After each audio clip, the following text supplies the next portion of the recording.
नमस्कार, जनतंत्र टीवी देख रहे हैं आप। मैं हूं आपके साथ कोमल गंगवार। स्वागत है आप सभी का हमारे इस खास कार्यक्रम बात सेहत की में। गर्मी का मौसम काफी ज्यादा परेशान करता है और इस मौसम में पारा तेजी से बढ़ता है, जिसकी वजह से बॉडी में कई तरह की परेशानियां होने लगती हैं। आपको बता दें कि तापमान बढ़ने का असर किडनी पर भी पड़ता है। गर्मी और उमस किडनी के लिए कहर साबित होते हैं। ऐसे में गर्मी के मौसम को अक्सर किडनी स्टोन का मौसम भी कहा जाता है, क्योंकि पसीने के कारण हमारे शरीर में तेजी से डिहाइड्रेशन होता है और डिहाइड्रेशन किडनी की पथरी के सामान्य कारणों में से एक है। ऐसे में किडनी हमारी बॉडी का एक अहम अंग है जो हमारे खून की सफाई करती है। किडनी बॉडी से टॉक्सिन को बाहर निकालती है। किडनी इलेक्ट्रोलाइट के स्तर को नियंत्रित करती है। अब किडनी के जरिए ही बॉडी में नमक, पानी, मिनरल्स बैलेंस में रहते हैं। किडनी में मौजूद लाखों फिल्टर खून से टॉक्सिन को बाहर निकालते हैं। गर्मी में 80% किडनी की परेशानी कैल्शियम की वजह से होती है। यूरिन में कैल्शियम की मात्रा बढ़ने से किडनी की पथरी की संभावना बढ़ जाती है। अब गर्मी में किडनी स्टोन की समस्या क्यों बढ़ने लगती है, इसी पर चर्चा के लिए हमारे साथ doctor Rahul Gupta, senior urologist, जुड़े हुए हैं। उनसे जानकारी लेंगे कि किस तरह से किडनी से बचा जा सकता है, किस तरह से हम खुद को सेफ रख सकते हैं। डॉक्टर राहुल, बहुत स्वागत है आपका जनतंत्र टीवी पर। नमस्कार। मेरा आपसे सबसे पहला सवाल यही रहेगा, क्योंकि गर्मी में डिहाइड्रेशन बहुत ही नॉर्मल, बहुत ही जनरल, सभी जानते हैं कि डिहाइड्रेशन की समस्या होती है। लेकिन अगर हम किडनी स्टोन को लेकर बात करें तो काफी ज्यादा समस्याएं होती हैं और लोग नहीं समझ पाते कि आखिर मेन कारण क्या है। सबसे पहले तो हम कारणों के बारे में जानकारी लेंगे। देखिए, सबसे इम्पोर्टेंट जो कारण आपके गुर्दों के अंदर बार बार पथरियाँ बनने का होता है और ख़ासकर गर्मियों के मौसम में वो होता है डिहाइड्रेशन। नॉर्मल स्तर पे जो किसी भी मनुष्य का जो डेली का वाटर इनटेक होता है वो करीबन 2 से 2.25 लीटर होता है। लेकिन गर्मियों के दौरान इसका जो सेवन है वो आपको ज़्यादा करना पड़ेगा। उसका कारण ये होता है कि हमारे शरीर से, हमारी त्वचा से जो हमारा पानी जो पसीना बन के निकलता है उसकी वजह से हमारे शरीर के अंदर वाटर का लॉस होता है। अगर वाटर का लॉस ज़्यादा होगा तो शरीर में पानी की मात्रा कम होगी। अगर शरीर में पानी की मात्रा कम होगी तो उसमें कैल्शियम का क्रिस्टलाइजेशन होना बहुत ही स्वाभाविक है। जब कैल्शियम का क्रिस्टलाइजेशन होगा तो गुर्दे के अंदर पथरियाँ ज़्यादा बनने लगती हैं। इसीलिए हम लोगों को पथरी को बचाने के लिए पानी की मात्रा को ज़्यादा लेना पड़ेगा। डॉक्टर, आपसे ये भी जानेंगे, क्योंकि आपने जो जवाब दिए इससे कहीं ना कहीं ये तो साबित होता है कि गर्मियों में ये खतरा ज़्यादा बढ़ता है किडनी स्टोन का। क्योंकि मेरा अगला सवाल भी यही होने जा रहा था कि गर्मियों में ज़्यादा समस्या किडनी स्टोन की क्यों होती है। तो इसको हम थोड़ा डिटेल में जानने की कोशिश करेंगे और ये भी जानेंगे कि बचाव के क्या क्या तरीके हो सकते हैं। जैसा मैंने आपको बताया कि नॉर्मल डेली रूटीन में हम लोगों का जो पानी का इंटेक होता है वो 2 से 2.5 लीटर होता है। अगर गर्मियां आ गई हैं और आपका जो डेली की जो दिनचर्या है वो बाहर घूमने की है, धूप में है या बाहर का काम है, तो आपको यही पानी की मात्रा आपको 3.5 से 4 लीटर के अराउंड रखनी पड़ेगी, ताकि जो आपका डेली इनसेंसिबल लॉस जो कि आपको नहीं मालूम चल पाता है वो कम रहे, और अगर वो रहे भी ज़्यादा तो भी उसको बॉडी कॉम्पेंसेट कर सके। अगर बॉडी कॉम्पेंसेट नहीं कर पाएगी तो डेफिनेटली गुर्दों में पथरियाँ ज़्यादा बनेंगी। डॉक्टर, जो गुर्दों में पथरी हो जाती है, अक्सर कहा जाता है कि पथरी होने से एसिडिटी की समस्या होती है, लेकिन ज़्यादातर लोग समझ नहीं पाते जब तक ये समस्या बढ़ नहीं जाती। लक्षणों के बारे में बात कर लेते हैं। गुर्दे की पथरी का सबसे मोस्ट इम्पॉर्टेंट लक्षण होता है दर्द जो कि पीठ के रास्ते से चल के आगे की तरफ आता है। इसके अलावा पेशाब में खून आना, पेशाब में जलन होना, बार बार पेशाब जाना और काफ़ी देर के बाद बुखार आना और फिर बहुत ही तेज़ बीपी गिर जाना। तो ये सारे जो लक्षण हैं वो सबसे इम्पॉर्टेंट लक्षण है गुर्दे की पथरियों के। कई बार डॉक्टर लोग कहते हैं कि डॉक्टर से ट्रीटमेंट लेने से पहले वो देसी इलाज करना बेहतर समझते हैं। कई सारी ऐसी दवाइयाँ भी उपयोग में लाते हैं। पहले तो हम सर्जरी से पहले इन दवाइयों पर जाना चाहेंगे। क्या ये संभव है कि दवाइयों से इस बीमारी से निजात पा ली जाए? आज के दुनिया में जितनी भी हम लोगों के पास दवाइयाँ हैं वो बतेरी सारी दवाइयाँ हैं, जिसमें कि आयुर्वेदिक, जिसमें होम्योपैथिक, जिसमें एलोपैथिक, सारी की सारी दवाइयाँ हैं। सब लोग अपनी अपनी पद्धति का इस्तेमाल करते हैं और उनसे उनका इलाज करते हैं। हाँ, कुछ पथरियों का डेफिनेटली इलाज दवाइयों के द्वारा संभव है, लेकिन इस सब चीज़ों के लिए आपको ये जानना ज़रूरी है कि वो पथरी, पहली बात, कितनी बड़ी है, कहाँ पर है और कितनी चांसेस हैं कि वो निकल सकती है अपने आप पानी के द्वारा या दवाइयों के द्वारा। तो हाँ, अगर कुछ पथरियाँ जो कि गुर्दे के रास्ते में सबसे आखिरी में फंसी हुई हैं और उनका साइज़ 5 मिलीमीटर और उससे कम है, तो हाँ डेफिनेटली वो निकल सकती हैं और आप उनको मरीज को बता सकते हैं कि आप कुछ दिनों के लिए ये दवाइयाँ लीजिए, पानी पीजिए, तो आपके डेफिनेटली चांसेस हैं कि वो पथरी निकल जाए और हो सकता है शायद आपको किसी भी इंटरवेंशन या फिर ऑपरेशन की ज़रूरत ना पड़े। डॉक्टर, जिस तरह से अगर हम इस पथरी के इलाज को लेकर बात करें, आपने कहा संभव है दवाइयों से, लेकिन ज़्यादातर लोग सर्जरी की तरफ भी जाना चाहते हैं। लेकिन अब हम दूरबीन को लेकर भी बात करेंगे, क्योंकि सर्जरी और दूरबीन के जरिए जो पथरी निकाली जाती है काफ़ी ज़्यादा फर्क है। दोनों के बारे में पहले आपसे जान लेते हैं, फिर इसको कैसे डिफ्रेंशिएट कर सकते हैं वो भी आपसे जानेंगे। किसी एक ज़माने में सबसे पहले जो ऑपरेशन दूरबीन के द्वारा नहीं हो पाता था, तो वो ओपन मतलब कि चीरे वाला ऑपरेशन बोला जाता था। लेकिन आज की डेट में 90 से 95% जितने भी ऑपरेशन होते हैं वो बिना चीरे के सारे दूरबीन के द्वारा पॉसिबल हैं। इसमें पेशाब के रास्ते से या फिर पीठ के रास्ते से आप दूरबीन से अंदर जाके किसी भी कितनी भी बड़ी और कहीं पर भी पथरी को डील कर सकते हैं और उसको लेज़र द्वारा आप उसको तोड़ के आप उसको निकाल सकते हैं। लेकिन अगर हम बात करें लेज़र वाला ट्रीटमेंट, क्योंकि कई सारे लोगों में ये वहम भी है कि ओपन सर्जरी से ज़्यादा अच्छा कुछ भी नहीं है, क्योंकि लोगों को ये लगता है कि जो छोटे छोटे टुकड़े रह जाते हैं उनसे बाद में उनको नुकसान होगा। ये वहम है या सच्चाई है? ये एक बहुत बड़ी मिथ्या है। ये तथ्य पे बेस्ड नहीं है कि ओपन ऑपरेशन के दौरान सारी पथरी निकल जाती है और दूरबीन के ऑपरेशन के दौरान पथरियाँ रह जाती हैं।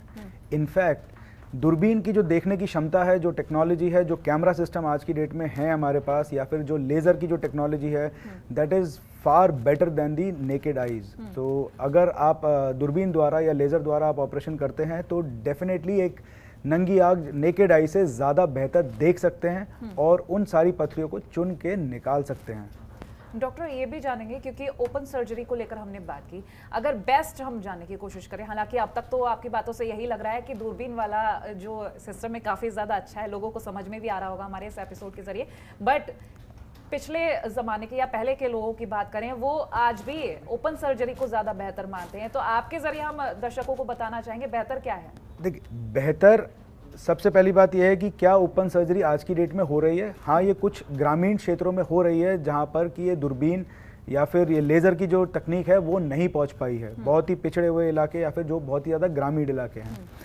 लेकिन मैं उनसे भी यही बोलूँगा कि इससे कई गुना ज़्यादा बेहतर मरीज का सबसे ज़्यादा फ़ायदा इसमें ये होता है कि उसको बिना कट या बिना चीरे के ऑपरेशन होता है।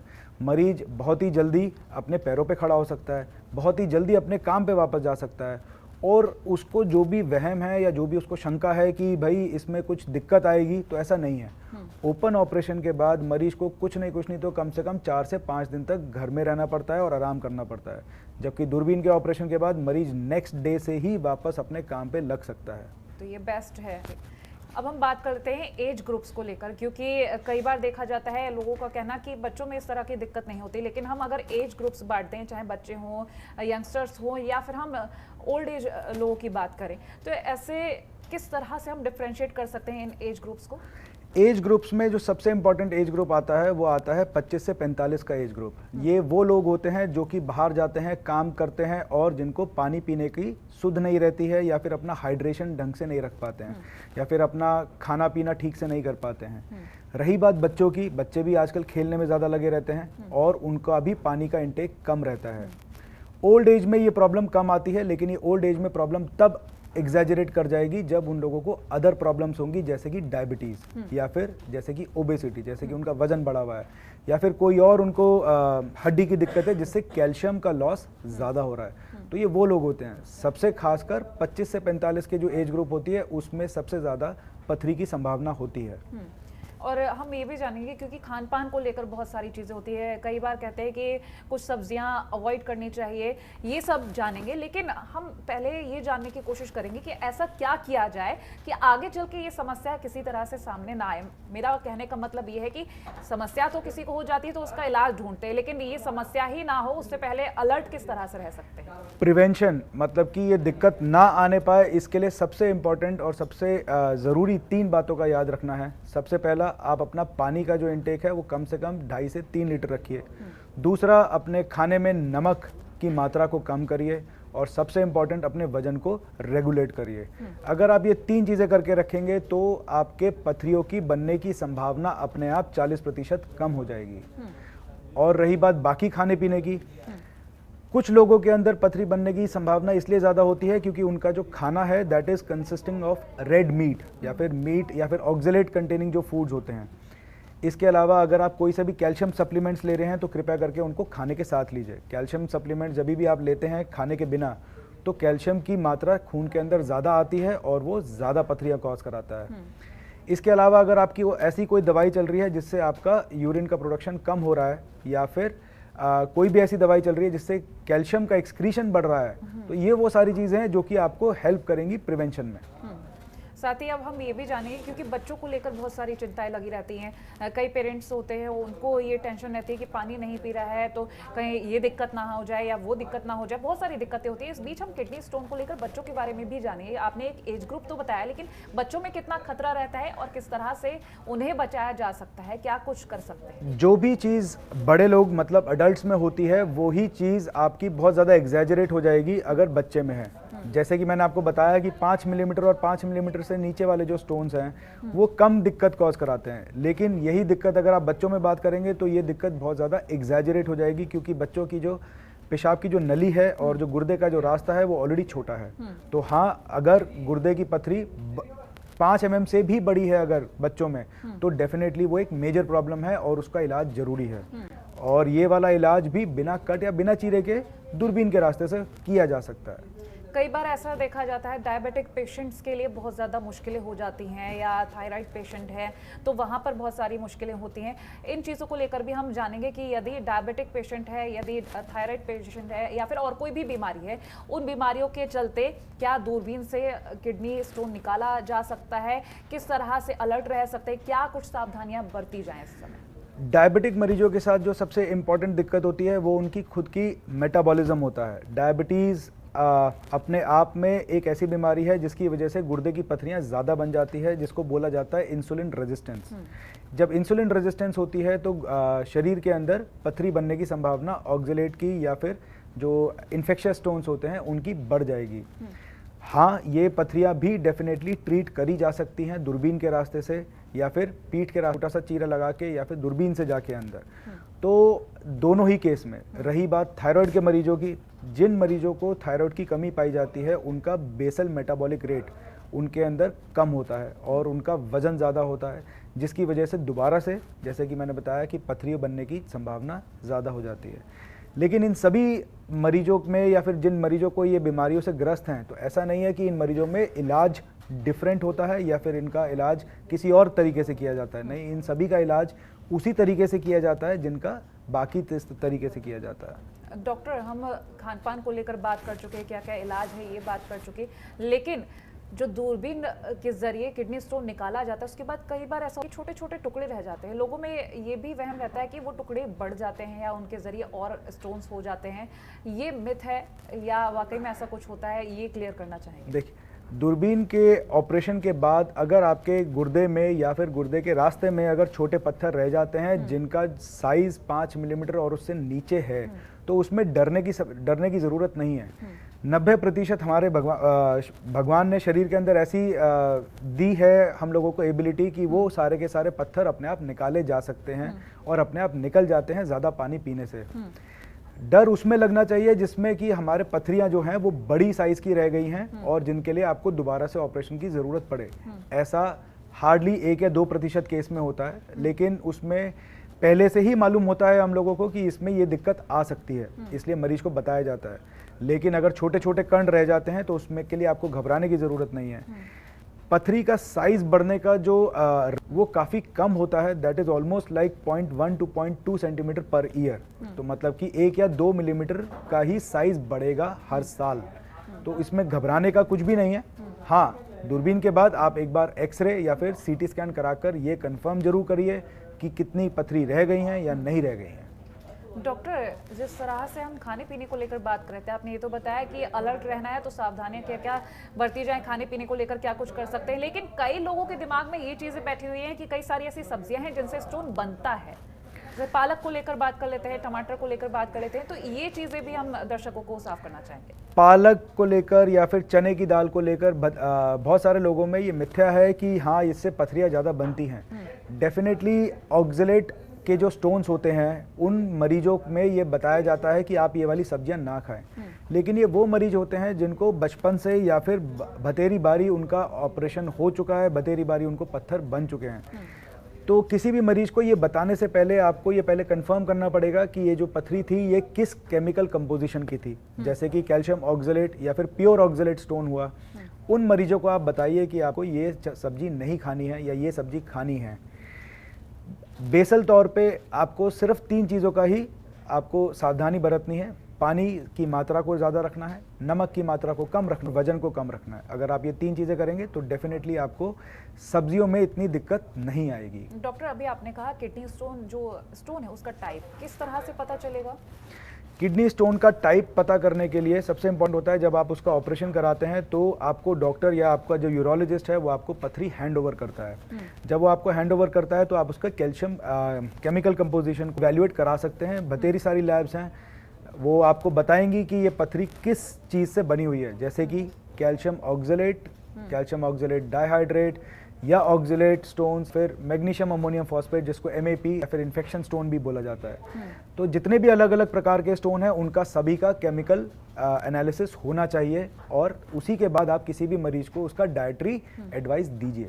डॉक्टर, कई बार ऐसी समस्या होती है, लोग यूरिन रोकते हैं या अगर उनको लिक्विड के लिए कहा गया तो चाय कॉफ़ी और छाछ लस्सी में फ़र्क नहीं कर पाते हैं कि किस तरह से फ़र्क करें, तो वो कुछ भी फॉलो कर लेते हैं। और सबसे बड़ी समस्या ये कहा जाता है कि यूरिन रोकने से ज़्यादा दिक्कतें होती हैं, तो ये चीज़ें भी आपसे जानेंगे। नहीं, यूरिन रोकने से कोई दिक्कत नहीं होती है। और रही बात आपके लिक्विड्स की, डिफरेंट टाइप ऑफ लिक्विड्स जैसे कि छाछ हो गई, जैसे लस्सी हो गई, जैसे चाय हो गई, जैसे कॉफ़ी हो गई, इन सभी टाइप के लिक्विड से कोई फ़र्क नहीं पड़ता है। दी डिफरेंस जो अपन लोगों को रखने का है वो है लिक्विड इंटेक का।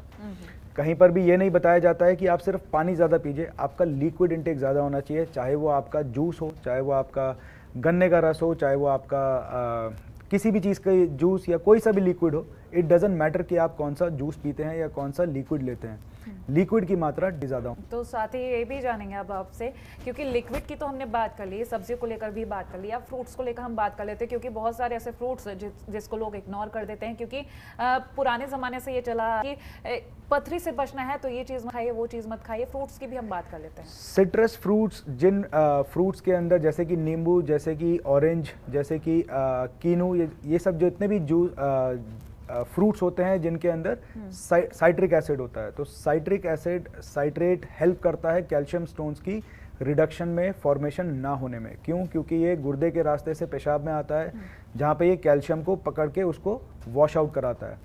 तो हाँ, जितने भी साइट्रस फ्रूट्स हैं उनकी कंजम्पशन से, उनके सेवन से हम लोगों को फ़ायदा होगा। डॉक्टर राहुल, मेरा अगला सवाल आपसे ये रहेगा कि आज की जनरेशन और इससे पहले वाली जनरेशन को लेकर अगर हम कुछ डिफरेंस देखने की कोशिश करें, क्योंकि कई सारी ऐसी बीमारियां हैं जो शायद पहले नहीं होती थी और जो शायद आज इलाज मिल गए हैं, वो इलाज पहले नहीं होते थे। तो अगर हम किडनी स्टोन के मरीजों को लेकर बात करें, क्या ग्राफ क्या कहता है?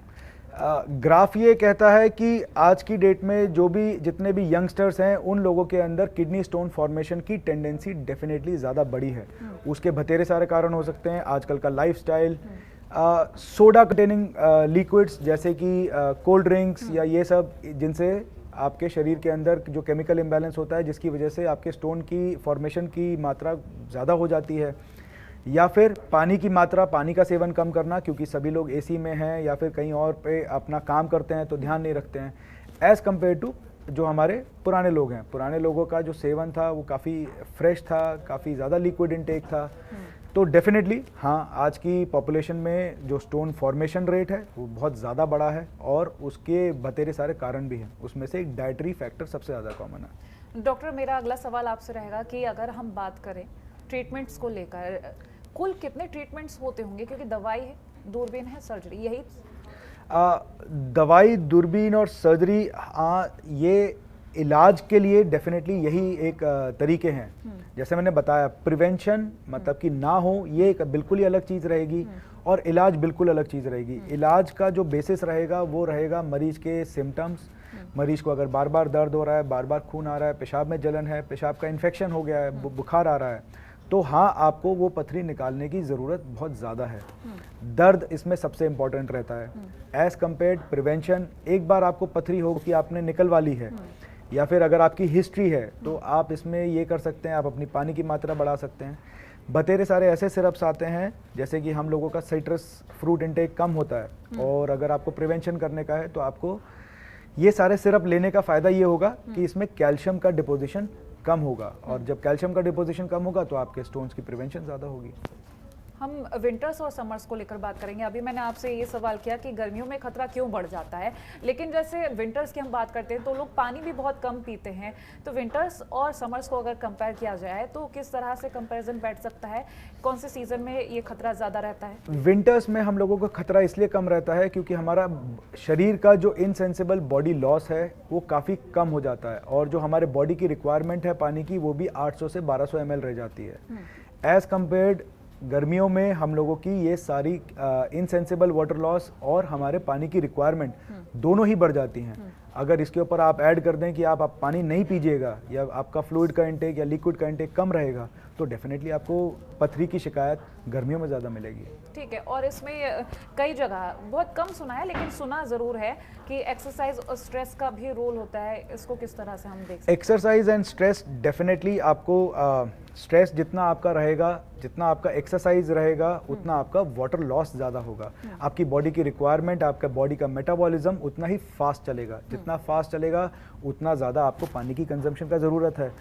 अगर पानी कम रहेगा और गुर्दे से पानी निकलने की जो समय सीमा है वो 7 मिनट की है, अगर उस समय सीमा से ज़्यादा अगर गुर्दे के अंदर पानी रुक रहा है तो डेफिनेटली आपका क्रिस्टलाइजेशन कैल्शियम स्टोन्स का बढ़ेगा। और वहीं मेल और फीमेल्स को लेकर भी बात करेंगे, खतरा किन में ज़्यादा रहता है, क्योंकि कई बार कहा जाता है कि फीमेल्स में हार्मोनल चेंजेस बहुत होते हैं तो ये खतरा उनमें ज़्यादा देखा जाता है, तो ये भी हम जानेंगे। यंग पॉपुलेशन की बात करें जैसे कि 25 to 45 की एज की बात करें तो डेफिनेटली ये खतरा मेल्स में ज़्यादा होता है। मेल्स में इसलिए ज़्यादा होता है बिकॉज ये लोग बाहर ज़्यादा जाते हैं, इन लोगों का जो धूप का जो एक्सपोजर है वो डेफिनेटली ज़्यादा है, इनमें पानी की जो मात्रा है सेवन करने की वो भी कम है as compare to females. Females अगर 60% या 50% फीमेल्स अगर घर में रहती हैं तो उनका पानी का सेवन डेफिनेटली बढ़ जाता है। जैसे जैसे ये एज ग्रुप बढ़ता जाता है तो मेल्स और फीमेल दोनों की संभावना 1:1 होती चली जाती है। क्यों? क्योंकि दोनों का ही जो पानी का सेवन है वो ऑलमोस्ट इक्वल आने लग जाता है। तो लेटर एजेस में इन दोनों ही एज ग्रुप्स के अंदर सेम आ जाता है, लेकिन यंगर एज ग्रुप में डेफिनेटली मेल्स को ज़्यादा दिक्कत है। चलिए डॉक्टर राहुल, बहुत शुक्रिया ये तमाम नॉलेज और जानकारी हमसे साझा करने के लिए और दर्शकों को ये बताने के लिए कि किस तरह से वो पथरी से बच सकते हैं। बहुत शुक्रिया हमारे साथ जुड़ने के लिए। तो किडनी स्टोन से खुद को कैसे बचाना है, गर्मियों में खुद की सेहत का कैसे ख्याल रखना है, ये आज आपने हमारे साथ जाना। फिलहाल इसी के साथ हमारी इस खास पेशकश में इतना ही। देखते रहिए जनतंत्र टीवी। नमस्कार। खबरों के निष्पक्ष विश्लेषण के लिए सब्सक्राइब करें Jantantra TV and press the bell icon. Never miss any update.